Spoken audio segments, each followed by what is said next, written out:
les prévisions astro pour octobre 2021. Donc, sans plus attendre, on débute le mois avec le Soleil en Balance, conjoint Mars en Balance du 4 au 11. Donc, beaucoup de choses peuvent être accomplies et vous aurez cette motivation supplémentaire. Mais c'est aussi une période qui peut être tendue si on ne se contrôle pas, surtout dans les relations interpersonnelles. Donc, l'énergie disponible doit être investie dans les bonnes activités qui apporteront un gain. Donc, les signes cardinaux du Bélier, de la Balance, du Cancer et du Capricorne, ça va vous réveiller à passer à l'action. Par la suite, on a une nouvelle lune en Balance qui se produira le 6 octobre 2021 en matinée à 7h05 heure de l'Est. Donc, cette lunaison est bien particulière car elle est directement reliée aux séries d'éclipses qui se produiront dans l'axe Taureau-Scorpion. Mais je t'invite à écouter mon autre vidéo si tu veux en apprendre davantage sur ce sujet. Pluton stationne direct en Capricorne le 6 octobre 2021. Donc maintenant, nous comprenons mieux comment aller de l'avant. Donc ça nous encourage à posséder puis à incarner pleinement notre pouvoir et notre force. Vénus entre en Sagittaire du 7 octobre au 5 novembre. Donc les 4 prochaines semaines seront une période excitante pour la recherche d'aventure, de plaisir, l'excitation. C'est une bonne période pour explorer en amour, mais pas nécessairement une période forte pour être sérieux en amour. Il y a cette comme appréciation pour les personnes de tous les horizons, puis de d'autres cultures. Il y a aussi cette appréciation pour les voyages, etc. Soleil en Balance, conjoint Mercure en Balance, le 9 octobre 2021. Donc, quand Mercure et le Soleil sont en fusion, on appelle ça un cazimi. Donc, les bonnes idées abondent, il y a une énergie mentale élevée, mais il faut faire attention, faut pas... N'achetez pas tout ce que vous voyez avant d'y avoir repensé 2 fois, ou 3 fois, ou 4 fois, ok? C'est un moment aussi où tu peux réajuster la direction de tes projets. Donc, les pensées sont intenses, puis sont concentrées, il y a une conscience de l'intention. Puis, en plus de ça, Mercure va aussi conjoindre Mars du 9 au 10 octobre, puis c'est ressenti plus fortement le 9 octobre, par exemple. Donc, les idées s'enflamment et l'esprit s'emballe.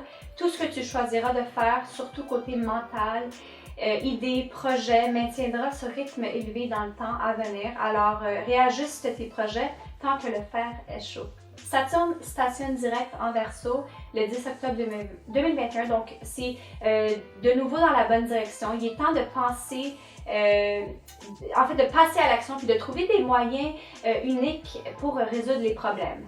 Le Soleil en Balance qui arrive Pluton en Capricorne du 16 au 18 octobre. Donc, avec le Soleil en Balance, on n'a pas envie de se battre. On a plutôt envie de collaborer, mais Pluton en Capricorne veut dominer, il veut sa part du gâteau, ce qui veut dire que tu ferais mieux d'éviter les confrontations interpersonnelles, car, c'est sûr, elles ne mènent à rien, mais prennent beaucoup de temps, beaucoup d'énergie, puis laissent des traces négatives dans ta vie. Jupiter stationne direct en Verseau le 18 octobre 2021, donc la chance, les good vibes nous reviennent lorsque nous sommes ouverts à toutes les possibilités qui s'offrent à nous, qui se présentent à nous. C'est ça, Jupiter direct. Mercure stationne direct en Balance. Donc un autre direct, donc le 18 octobre 2021. Puis on reprend le virage de la clarté après quelques semaines de ralentissement côté mental, côté relationnel, puis c'est enfin là, le retour à l'équilibre. Nous pouvons commencer à soigner nos relations, à trouver l'harmonie dans nos mots, dans nos pensées, dans la technologie, puis avant que Mercure ne passe dans le signe suivant. Moi, je trouve que c'est le moment de faire une synthèse de qu'est-ce qui est arrivé dans ta vie, puis de réaliser que pour créer un partenariat solide, il faut être capable de bien communiquer. La pleine lune en Bélier qui aura lieu le 20 octobre à 10h56 heure de l'Est, donc cette pleine lune dans l'axe Bélier-Balance, nous donne du courage et de la confiance. Donc la question de savoir si tu peux réussir en tant que leader est testée en ce moment même. Cette lunaison est bien évidemment gouvernée par Mars, qui va être situé en exil en Balance, et par Vénus, qui est dans le signe immutable de feu du Sagittaire. Donc, on s'entend que cette lunaison n'est pas trop reposante. Il peut être difficile de suivre toute l'action alors qu'on essaie de récolter les fruits de notre travail sans laisser les éléments importants s'échapper. Donc, le conseil ici est de penser à ses besoins avant toute chose. Donc, un arrosoir vide ne peut arroser, donc ne peut nourrir aucune fleur. Souviens-toi. Mars en balance, carré Pluton en Capricorne, du 20 octobre au 23 octobre. Donc, ça donne beaucoup de blocages sur ta route. Des blocages que tu dois esquiver sans avoir de véritable plan ou avec un plan qui est faible, ok? Donc, cette combinaison donne des efforts extrêmes, l'envie de changer les choses, d'éliminer, de purifier. Puis aussi une production d'énergie élevée.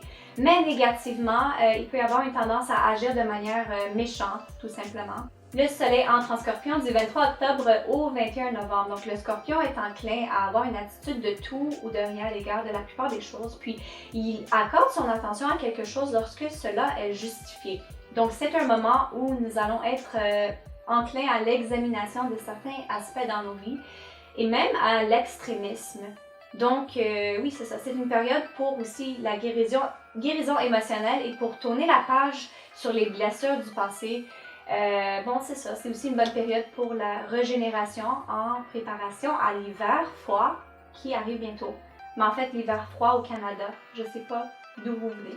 Vénus en Sagittaire, carré Neptune en Poisson du 25 octobre au 27 octobre. Donc, méfie-toi des illusions que l'on te vend comme étant la vraie chose, hein, tant en amour que lors de tes achats. Donc, c'est une période d'illusion et de mystère. Donc, si tu n'es pas sûr, n'investis pas de temps ou d'argent dans quelque chose.